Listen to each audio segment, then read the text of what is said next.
آپ صلی اللہ علیہ وسلم کا لڑکپن اور جوانی۔ ابن اسحاق نے کہا ہے کہ رسول اللہ صلی اللہ علیہ وسلم جوان ہو گئے، اللہ تعالیٰ نے ان کی نگرانی اور حفاظت اور تیز کر دی۔ جاہلیت کی گندیوں کو، کمزوریوں اور عیبوں سے، اس لیے کہ وہ آپ صلی اللہ علیہ وسلم کو نبوت و رسالت کے منصب سے عزت بخشنا چاہتے تھے، اور وہ اس وقت اپنی قوم کے دین پر تھے یہاں تک کہ آپ بالغ ہو گئے۔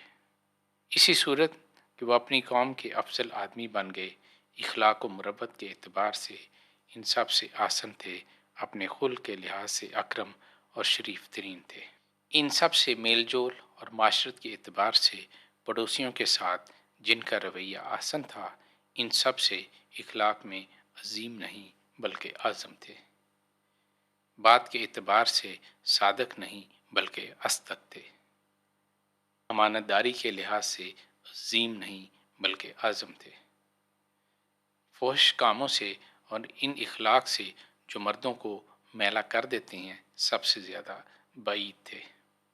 اپنی طبعی پاکیزگی، شرافت کی وجہ سے اس قدر آپ صلی اللہ علیہ وسلم کی قوم کے اندر آپ صلی اللہ علیہ وسلم کا اگر کوئی نام پڑ گیا تھا تو وہ صادق اور امین تھا، اس لیے کہ اللہ تعالیٰ نے آپ صلی اللہ علیہ وسلم کے اندر تمام امور صالحہ جمع کر دیے تھے۔ ابن سعد نے ربیع بن قسیم سے روایت کیا ہے کہ اسلام سے قبل زمانہ جاہلیت میں لوگ اپنے فیصلے کرانے کے لیے آپ صلی اللہ علیہ وسلم کی خدمت میں حاضر ہوتے۔ آپ صلی اللہ علیہ وسلم نے کبھی کسی سے مذاق کیا نہ دھوکہ دیا۔ ہر پیغمبر کے دائیں ہاتھ میں علامت نبوت ہوا کرتی تھی، مگر نبی کریم صلی اللہ علیہ وسلم کی علامت نبوت پشت پر رکھی گئی۔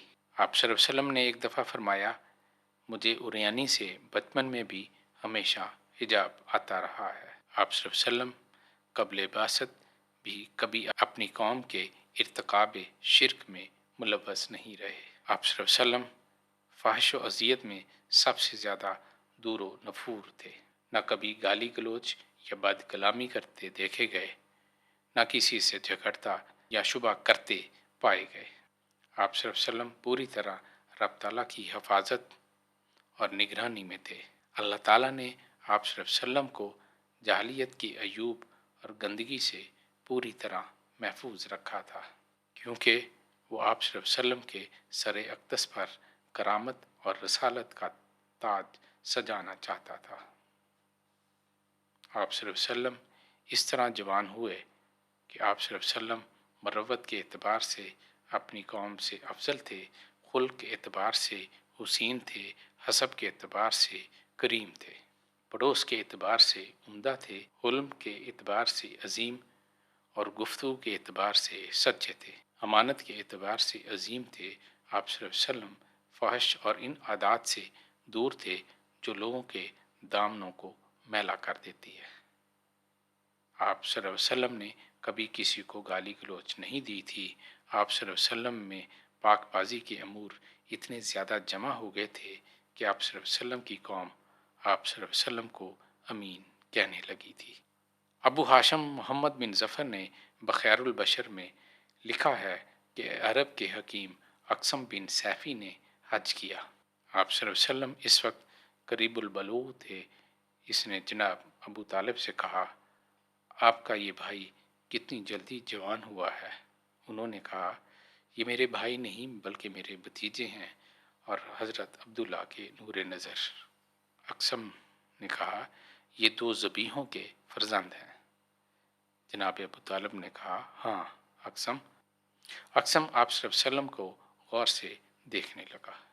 اس نے کہا، ان کے بارے میں تمہارا کیا گمان ہے؟ ابو طالب نے جواب دیا، ہم ان کے بارے میں حسن ظن رکھتے ہیں، یہ باوفا اور سخی ہیں۔ اقسم، اس کے علاوہ کچھ اور؟ ابو طالب نے کہا، ان کی قوم مضبوط ہے، ان کی محفل عمدہ ہے، ان کا فضل محکم ہے۔ اقسم، اس کے علاوہ کچھ اور؟ طالب سے کہا، ہم ان کی محفل سے برکت حاصل کرتے ہیں، جس چیز کو یہ چھو لیں اسے ہم بابرکت سمجھتے ہیں۔ اقسم، میں اور بھی کچھ کہتا ہوں، یہ مضبوط ہاتھ اور قوی ٹانگ مبارک سے سارے عرب کو روند ڈالیں گے، پھر انہیں عمدہ اور سبز شاداب وادی میں لے جائیں گے۔ جس نے ان کی تباہ کر لی وہ ہدایت پالے گا، جس نے ان سے روگردانی کی وہ ہلاک ہو جائے گا۔